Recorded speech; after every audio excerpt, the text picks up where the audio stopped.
অল্পের জন্য রক্ষা পেল বনগাঁ লোকাল। প্রাণ বাঁচল কয়েকশো নিত্যযাত্রীর। সোমবার সন্ধেবেলা হঠাৎই স্থানীয় বাসিন্দারা লক্ষ্য করেন বারাসাত স্টেশনের আগে রেল লাইনে সাজানো রয়েছে সারি সারি পাথর। প্রথমে স্থানীয় বাসিন্দারাই লোকো মোটর পাইলটকে খবর দেন।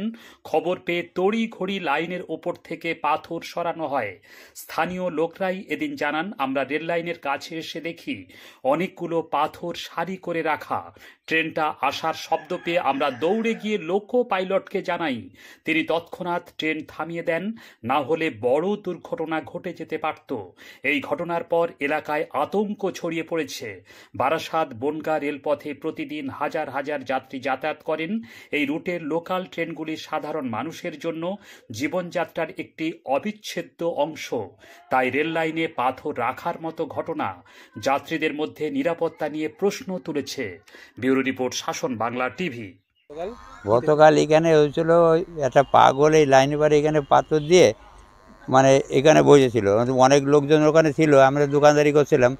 নাইসি দেখে হয়তো গন্ডগোল ঠল হয়েছে, নাইসি দেখি যে এই ঘটনা, একটা পাগল লাইনে বার পাথর দিয়ে ওই মানে কিছুতেই ওখানে বসে আছে।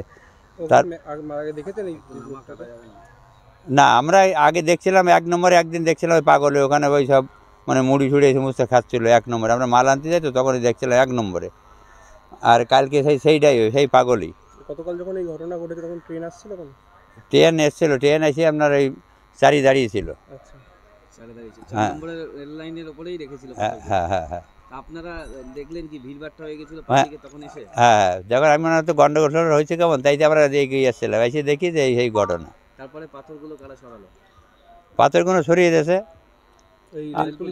হ্যাঁ, রেল পুলিশরা এসছে, আরপিএফ এসেছিল, এসে সরে সরে দিয়েছে। দেওয়ার পরে ওরে তারপর দেখি ওই পাগলটা আবার কেবিন ঘরের ওইদিকে চলে গেছে, মানে অন্ধকার হয়ে গেছে। তারপর আমরা দোকানে চলে গেছি। মানে পাগলের জন্য তো দুর্ঘটনা ঘটে যেতে পারত। হ্যাঁ, অবশ্যই, তো এরা তো অতি পারত। এবার এখানে সব গাড়িটা দাঁড়িয়েছিল ওখানে, তারপর পাথরটা তো সরাই দিলি, তারপর গাড়ি চলে গেল, আমরা দোকানে চলে গেছি। সেই জায়গায় দাঁড়িয়ে কি রেল পুলিশ এখানে করে না, আপ ডাউন করে না, দেখাশোনা করে না? হ্যাঁ, করে, সব সময় করে। রেল পুলিশ থাকবে না কেন? রেল পুলিশ থাকে তো সব সময়। ওরা রেল পুলিশ নজর এড়িয়ে করলো। এই যে কেবিন ঘরের থেকে বলছিল যে এরকম পাথরের বারে খোয়া আছে, আরপিএফ জিআরপি মানে ওই কেবিন ঘরের থেকে বলে দিয়েছিল। বলার পরে তখন সবাই আবার এখানে এসে সব আরপিএফ টেপ এসেছিলো, সবাই এসেছিলো। তখন কটা বাজে? 7-8টা বাজে গতকাল রাতে। হ্যাঁ, গতকাল রাতে। কি নাম আপনার? আমার নাম আনন্দ সাধুকা। আপনি স্থানীয় ব্যবসায়ী? হ্যাঁ, আমি এখানে ফল বিক্রি করি।